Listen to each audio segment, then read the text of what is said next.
Creative industries are a strength for the UK economy. From 2010 to 2022, they were third fastest growing sector, and that's now been recognised in the upcoming industrial strategy. But as our new report shows, a series of global megatrends, from the rise of AI to shifting audience habits, are changing the landscape in this sector.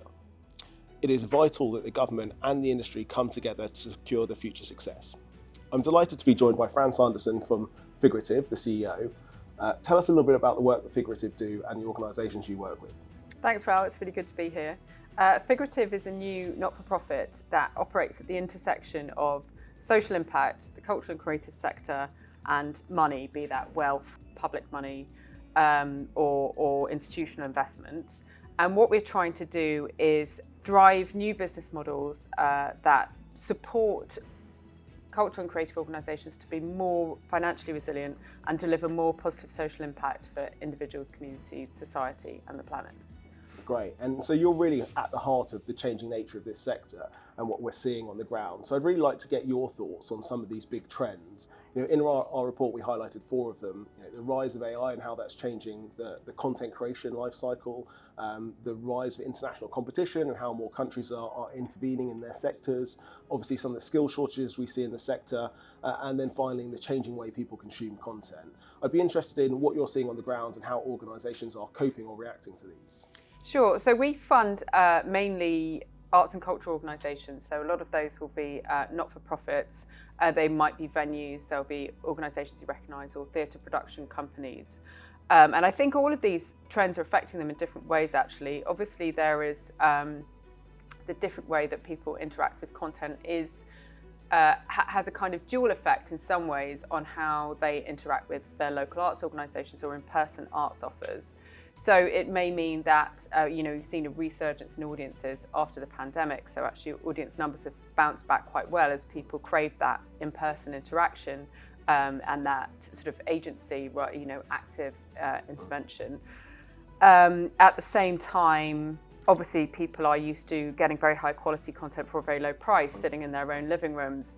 I think there is a sort of trend perhaps towards familiarity, and you saw this obviously in the kind of the back catalogue points that you made in the report. So the back catalogues are actually beginning to take a higher proportion of what streaming services are offering, and I think that has some impacts. I've got some interesting theories about why that's happening at social level in terms of I guess that there's lots of information, there's lots of newness and novelty, and people are craving things that they're familiar with. So it's an interesting trend for content providers to get on top of, but it obviously does quash novelty and innovation in terms of creative form. That compounded with organisations actually being, though audiences have come back quite well, in a very difficult financial situation where costs have risen a lot, so they're getting cramped margins, and they're really looking to take less creative risk on shows to be really sure that bums are on seats, and that's how they're getting their tickets sold. That is really also stifling innovation. So in terms of putting on bold new work that people might not be familiar with, might feel a bit uncomfortable with to begin with, I think that's very challenging now for arts organisations, and producers and boards are having to take big risks to put on that work. So that has impacts for all of us in terms of what we're seeing, and I would say particularly in the regions. So it is easier to put on that work in the metropolitan centres. It's very difficult to tour it. So I think that's one of the things around kind of how we consume content. I think that also the kind of rise of the streamers has interesting opportunities for the arts and culture sector, because actually we're reframing as consumers our relationships with the content creators. So we're used to paying subscription models. Could an in-person venue actually start to think about how with a venue, you've got the opportunity to become much more of a community, to be a stakeholder. It's not actually just a transaction. So how could an arts and culture organisation actually really think about reframing that membership offer? Yeah, I mean, that's super interesting. I think a couple of themes there to pick up on. One is the kind of investment in new content and generation of that kind of innovative content that is potentially maybe a bit under threat and a bit more difficult in this environment. And then obviously thinking about how people can tap into and take opportunities from some of these new trends. Yeah. I mean, that sort of brings me on to what can the government and industry do together in terms of actions and both jointly and separately to try and maybe drive some of that investment. You know, we in the report talk about leveraging some of the innovation hubs or clusters.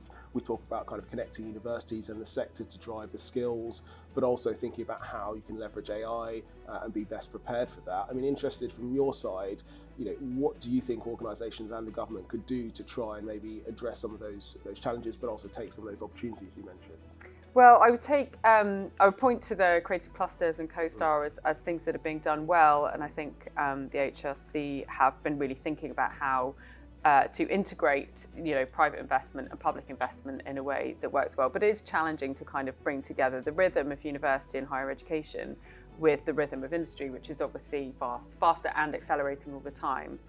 I think that the theme of what I was saying in my first answer is risk. It's really important to be able to take risk, and it's increasingly hard perhaps to take risk.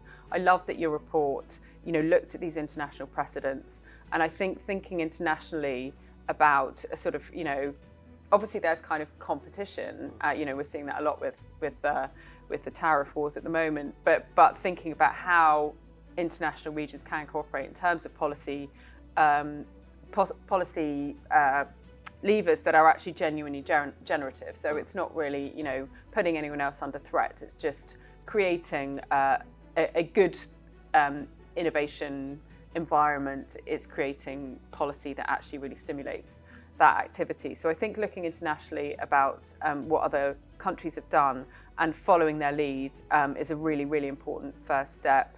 I think creating, I would say this somewhat because, we're in impact investing, but I think, finding out where private, public and philanthropic capital intersects in its interests and has overlapping interests. There are really interesting things that can be done there, particularly in where you look at, impact ventures, so really successful ventures that also have a positive social impact that I think that private investment is increasingly looking for. And as the, generational wealth transfer happens, it seems to be that that's the case as well. So I think that, I guess I'm saying more collaboration internationally, seeing what precedents have been made. I think, and also being really radical with policy. So being able to say, okay, we are in times that are changing rapidly. This isn't just, rebuilding the ship as it moves. It is time to take really bold steps and think about that. And I think particularly in AI, and, the stuff that you've highlighted really well in the report about the ownership and the beneficial ownership of some of these innovations, thinking about models of cooperation that actually potentially share that ownership or have a way that control of the innovation is shared. Not always easy, but it feels important because I think we're, again, as you'll talk about IP and rights and capital and dividends, being redistributed out of the UK highlights it is important where that beneficial ownership sits. Yeah, definitely. And I think, as you say, it feels like the sector is at an inflection point. It's not just a case of the same old competition. Things are changing. These trends are remaking the sector. And I think it is a time for quite bold policy making, as you highlight. Great. Well, thank you so much, Fran, for joining us and sharing your thoughts. And we all look forward to seeing what comes out of the industrial strategy in the next few months and hopefully builds on this successful sector and we continue to reap the rewards of that for the UK going forward. Brilliant. Thanks, Raoul.